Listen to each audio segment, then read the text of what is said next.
Yo, what's going on guys, it's Cynical and welcome back to another Kingdom Hearts 3 discussion video. Today for you guys, I wanted to sit down and talk about the mechs that of course we see within the most recent Kingdom Hearts 3 trailer, but more specifically the symbol that we see emblazoned on their head. Now of course this has created a lot of discussion within the Kingdom Hearts community due to the resemblance between the symbol that is seen on the mech's face and of course the unversed symbol. Upon my first reaction to actually just watching the most recent Kingdom Hearts 3 trailer, I actually thought at first glance that this thing right here was actually an unversed, and that unversed were actually going to be returning for Kingdom Hearts 3.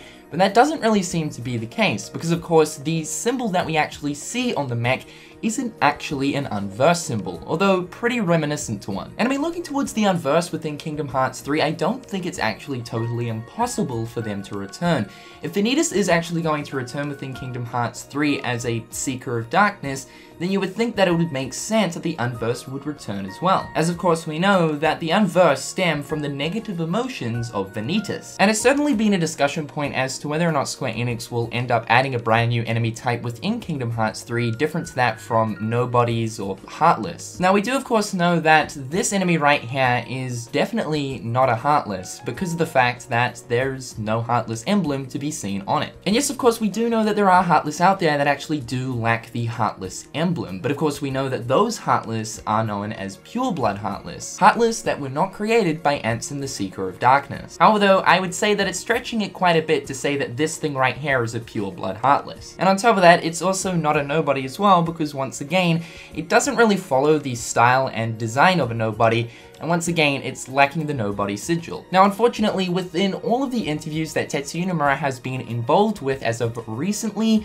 unfortunately he has not specifically talked about this emblem that we can actually see on the mech itself. However though, he has actually mentioned that this robot is known as Gigas, and we can actually see this toy known as Gigas advertised around the toy shop. Tetsuya Nomura has actually mentioned that Gigas is apparently a brand new toy character exclusive to the Toy Story world for Kingdom Hearts 3, but that's really as far as it goes. Now if we actually look at the other Gigas models that clearly aren't alive and are obviously not trying to kill Sora and the gang, we can clearly see that those robots also have the exact same sigil emblazoned on them. So it would seem that the sigil isn't really a form of possession, but more so rather a part of the detail of the actual toy itself. And if we look at the promotional posters of Gigas right here, we can just barely make out that that exact same emblem is on the robot's head. So once again, going back to it, it seems like this emblem is not some sort of emblem representing a new enemy variant or anything like that, but it actually is just a part of the actual toy's design. Also, one little thing that I noticed when looking at the promotional poster for Gigas is apparently he's from some sort of cartoon within the universe of Toy Story as well.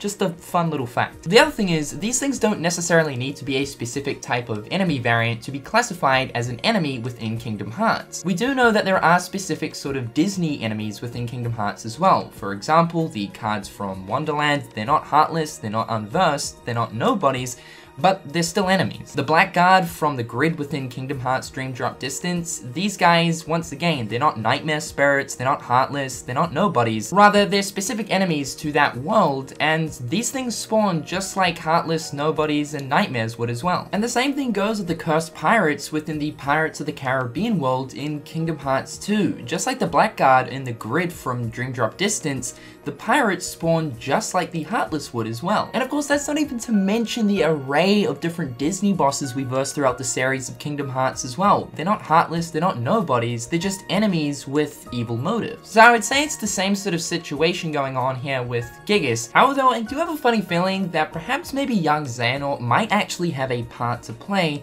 in terms of why Gigas is actually attacking Sora and the gang. Who knows though, maybe within the cartoon of Gigas he was an actual villain, and so if that is the case then that would totally make sense as to why he's actually a villain in the world itself as well. But what we do know is the Heartless started to appear within the world of Toy Story when the man in the black coat appeared as well, that man being young Xehanort.